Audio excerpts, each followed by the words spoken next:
ஒரு யாரோ ஒரு சிலர் தெரிவிக்கக்கூடிய கருத்துக்களுக்கு நீங்கள் சோசியல் மீடியாவில் நீங்கள் ரியாக்ட் பண்ணாதீங்க அப்படிங்கிற கோரிக்கையை ஒரு 20-25 நாளைக்கு முன்பாகவே தமிழ்நாட்டினுடைய முதலமைச்சர் வச்சிட்டார். உங்களுடைய கட்சி நிர்வாகிகள் கூட்டத்திலேயே அதை வச்சார். சரியா? அப்படியெல்லாம் வைத்துவிட்ட தமிழ்நாட்டினுடைய முதலமைச்சர், திமுகவினுடைய தலைவர், எங்களோட கூட்டணியை அதை பிளவுபடுத்த, அதை உடைக்க சதி நடக்குதுன்னு சொல்வது வேற. சதி அப்படின்னா பொலிட்டிக்கலாக யாரோ ஒருத்தர் பண்ணுறாங்க அப்படின்ட்டு எடுத்துக்கலாம். பிஜேபி பண்ணுது, இப்போ பிஜேபி எங்களுக்கு நிதி கொடுக்கலன்னு சொல்கிறாங்க. ஆமாம், நிதி கொடுக்கல அப்படிங்கிறது பளிச்சுன்னு எங்களுக்கு தெரியுது. சரியா? ஏன்னா நாங்கள் பட்ஜெட் டாக்குமெண்ட்டை படிக்கும்போது தெரிஞ்சிருது அது. ஆனால் முதலமைச்சர் போன்ற ஒரு பொறுப்பில் இருக்கக்கூடிய ஒருவர் சிலர் செய்கிறார்கள் அப்படின்ட்டு சொல்லும்போது தான் யார் அந்த சிலருங்கிற கேள்வி எங்களுக்கு வருது. நாங்கள் சிலரை அடையாளம் காட்டுறோம். சரியா? முதலமைச்சர் பேசிட்டு போன பிறகோ அல்லது பேசி செல்வதற்கு முன்பாகவோ பிரகாஷ் நான் குறிப்பிட்டது போல பிரவீன் சக்கரவர்த்தி பேசினார். எல்லா மாநிலங்கள்லையும் கூட்டணி ஆட்சி இருக்குது, இங்கே மட்டும் அது ஏன் வரக்கூடாதா? ஒரு தனித்த இது அப்படிங்கிற இந்த இதுக்குள்ளே போய் ஏன் ஒளிஞ்சிக்கணும் அப்படின்ட்டு அவர் பேசுகிறாரு. தேர்தலுக்கு பின்னால் பார்த்துக்கலாம், கூட்டணி ஆட்சியா ஒரு கட்சி ஆட்சியா அப்படிங்கிற அந்த பதிவு இருக்குல்ல, அதை நீங்கள் சரியான துணியில் படிச்சிங்க அப்படின்னா எல்லாம் பாரு, வெயிட் பண்ணு, அப்புறம் பார்த்துக்கலாம் அப்படிங்கிறதுனுடைய அர்த்தம் அது. இவங்க 2 பேர் தான் சார் பெருசாக பேசுகிறாங்க, வேறு யாரும் காங்கிரஸில் பேசல. இவங்க 2 பேரை தான் சொல்கிறாரா முதலமைச்சர்? முதல்ல தமிழ்நாட்டுக்கு கூட்டணி ஆட்சிங்கிறதே கிடையாது, அப்படி ஒரு சிந்தனையே தமிழ்நாட்டுக்குள்ள கிடையாதுன்னு எங்களுடைய முதல்வர் நிராகரிச்சிருக்காரு. இது பேரறிஞர் அண்ணாவோட கருத்து. மத்தியில் கூட்டாட்சி, மாநிலத்தில் சுயாட்சி.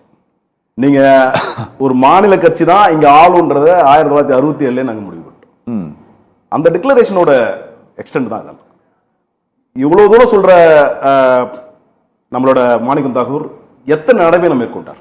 அவரோட கட்சி தலைவர் ராகுல் காந்தி, எதிர்கட்சி தலைவர் ராகுல் காந்தி, நீங்க அவரை விமர்சித்து பேசணும்னு முடிவு பண்ணிட்டு வந்திருக்கிறீங்களா? ஆமா, நான் தெளிவா தான் சொல்லிட்டு தான் நான் ஆரம்பிக்கிறேன். நான் விமர்சித்து பேசணும்னு முடிவு பண்ணிட்டு அவர் விமர்சனமா சொல்லல, அவரோட கருத்து சொல்றாரு, நான் என்னோட கருத்து சொல்றேன். சரி இல்லையா? அவரோட கருத்தை தான் அவர் பதிவு வச்சார், நான் என்னோட கருத்தை சொல்றேன். இப்ப அவரோட எதிர்கட்சி தலைவர், நம்மளுடைய மாண்புமிகு ஒன்றிய எதிர்கட்சி தலைவர் அவர்கள் கன்னியாகுமரி காஷ்மீரில் நடைபெறும் போய்விட்டார். சரி, இவர் எத்தனை நடைபயணம் தமிழ்நாட்டுக்குள்ள மேற்கொண்டார்? எத்தனை முறை தொகுதிக்கு போயிருக்காரு? எத்தனை முறை காங்கிரஸ் அவங்க கட்சி தலைவர்களை, 2ஆம் கட்ட தலைவர்களை பார்த்திருக்காரு? எத்தனை கட்சிக்காரங்களை பார்த்து என்னெல்லாம் செஞ்சு கொடுத்துருக்காரு? இதெல்லாம் கேள்வி. ஒரு மாநிலத்துக்குள்ள நாங்க ஆட்சி அமைப்போம், எங்களுக்கு கூட்டணி வேணும், தேர்தல் நேரத்தில் நாங்கள் முடிவு பண்ணிப்போம் அப்படின்னு சொன்னா அது அவரோட கருத்து அப்படின்றதையும் அவருக்கு சொல்லிடுறாரு. இது கொள்கை சார்ந்த கூட்டணி. இங்க யார் நமக்கு பொது எதிரின்றது ரொம்ப முக்கியம். ஒன்றிய பாஜக பொது எதிரி எங்களுக்கும் காங்கிரஸுக்கும். ஒன்றிய பாஜக பொது எதிரி. அவர்களுக்கு எதிராக சமர் செஞ்சுட்டு இருக்கோம், அந்த மண்ணில் போராடிட்டு. அப்படி போராட்டத்தில் நாங்க அவங்களோட நிக்கிறோம், அவங்க எங்களோட நிக்கிறோம். இது கூட்டணி வெறும் தேர்தல் சார்ந்த கூட்டணி மட்டும் இல்ல, இது கொள்கை கூட்டணி. ஒன்றிய பாஜக தொடர்ச்சியா கொடுத்துட்டு இருக்கிற எல்லா தொல்லைகளுக்கும் 2 கட்சி சேர்ந்து பதில் சொல்லிட்டு போராடிட்டு. அப்படி ஒரு போராட்டத்துல வெறுமனே நின்று அந்த ஆட்டத்தை கலைச்சு விடுறது யாருன்னா இவங்க 2 பேரும். திருச்சி வேலுசாமி என்னோட ஸ்டாண்டெல்லாம் பயங்கரமா இருக்கும். திடீர்னு எல்டிடி ஆதரவா பேசுவார், ஆனா காங்கிரஸோட ஸ்டாண்ட் அதுவான்னு கேட்டா இல்லைன்றாரு. திடீர்னு எல்டிடி ஆதரவு ஸ்டேட்மெண்ட் வரும், ஆனா காங்கிரஸோட ஸ்டேட்மெண்ட் எல்டிடிக்கு சம்பந்தம் இருக்காது. அதனால இவர்கள் ஏதோ ஒரு இடத்தில் அண்ணன் சொன்ன மாதிரி கான்ஸ்பிரன்சி தியரி, ஏதோ ஒரு சதிக்கு இவர்கள் உட்பட்டு இவர்கள் ஒட்டுமொத்த கூட்டணியை கலைக்கணும் அப்படின்ற ஒரு நோக்கத்தில் இருக்காங்களான்னா அது அப்படிதான் அந்த கண்ணோட்டத்தில் எடுத்துக்கிற மாதிரி. பட் இந்த கூட்டணி தனி பெரும்பான்மையா 200 தொகுதிக்கு மேல கூட்டணி கட்சியா வெற்றி பெறும். தனிப்பெரும்பான்மையோட திமுக ஆட்சி அமைக்கும். எனக்கு என்ன சந்தேகம், இப்போ நாங்க எங்களுக்கு ஆட்சியில பங்கு வேணும் அப்படின்ட்டு ஒருத்தங்க வாயை திறந்து கேட்பதை கூட காது கொடுத்து கேட்பதற்கு, சும்மா அதை கேட்டுட்டு இந்த காதலை கேட்டு இந்த காதலை விடலாம். ஆனா நீங்க திமுக அதுக்கு கூட அந்த அளவு கூட உங்களுக்கு கொள்கை சார்ந்த கூட்டணி. முன்னாடி சொல்லிட்டு இது கொள்கை சார்ந்த கூட்டணி. இந்த கருத்தை ஏன் சொல்றோம்? 1980 இதே போல ஒரு கூட்டணி ஆட்சின்னு முன்னெடுப்புகள்லாம் தோல்வியில் முடிஞ்சிருச்சு. எதிர்கட்சி சொல்றாரு கோலியேஷன் கவர்மெண்ட் வார்த்தை, நாங்க இங்கிருந்து நிராகரிக்கிறோம். வார்த்தையை வாயத்திறக்கல பழனிசாமி என்ன, அவரு கூட நிராகரிச்சு ஒன்றிய அரசாங்கத்தை இல்ல நாங்க தனிப்பெரும்பான்மையோட நாங்க தான் ஆட்சி அமைக்க போறோம்னு சொன்னார். இது கொள்கை சார்ந்த முடிவு தான். தமிழ்நாட்டுக்குன்னு ஒரு கொள்கை இருக்கு, தமிழ்நாட்டுக்குன்னு ஒரு அரசியல் அடையாளம் இருக்கு. அந்த அரசியல் அடையாளத்துல மன்னத்து ஒரு விஷயம் தான் கூட்டணி ஆட்சின்னு இருக்கு. கூட்டணி ஆட்சின்றதுக்கு எந்த காலத்திலையும் இடம் இல்லை. மக்களுக்கு செய்திருக்கிற நலத்திட்டங்களின் அடிப்படையில், மக்களுக்கு செய்திருக்கிற திட்டங்களின் அடிப்படையில் இந்த தேர்தல் எதிர்கொள்ள போறோம். 5000 குறைவான தேர்தல் தொகுதிகள் வந்து கிட்டத்தட்ட 5000 வாக்குகள் குறைவான தொகுதிகள் 22 தொகுதிகள் வந்து போன முறை வெற்றி பெற்றிருக்கோம். 17 தொகுதிகள் தோத்துருக்கும். இந்த முறை அதற்கெல்லாம் சிறப்பா ஒரு திட்டம் தீட்டி அதுக்காக ஒர்க் பண்ணிட்டு இருக்கோம். கூட்டணி கட்சிகளுக்கு ஒதுக்கிய தொகுதிகளுக்கும் நாங்க சேர்ந்து வேலை பார்த்துட்டு இருக்கோம். இதுதான் ஒரு கூட்டணி, வெற்றி சார்ந்த கூட்டணின்றது.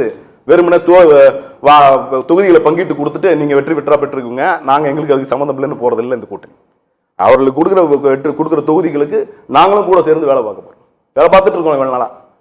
இதெல்லாம் விட்டுட்டு வேற என்ன ஆட்டத்தை கலைக்கிற மாதிரி அங்க வெளியில நின்று யாரோ ஒருத்தரோட குரலா அசைன்மெண்டா இப்படி பேசுறது கூட்டணி மட்டும் இல்ல, நாட்டுக்கு நல்லது இல்ல. எனக்கு ஒரு விஷயம் சொல்லுங்க, அதாவது காங்கிரஸ் கட்சியினுடைய அகில இந்திய தலைமை வந்து இந்த தொகுதி பங்கீடு பேச்சுவார்த்தை நடத்துவது சம்பந்தமாக, திமுகவுடன் பேச்சுவார்த்தை நடத்துவது சம்பந்தமாக அவர் சோடங்கர் தலைமையில் ஒரு கமிட்டியை அமைக்கிறாங்க. சரியா?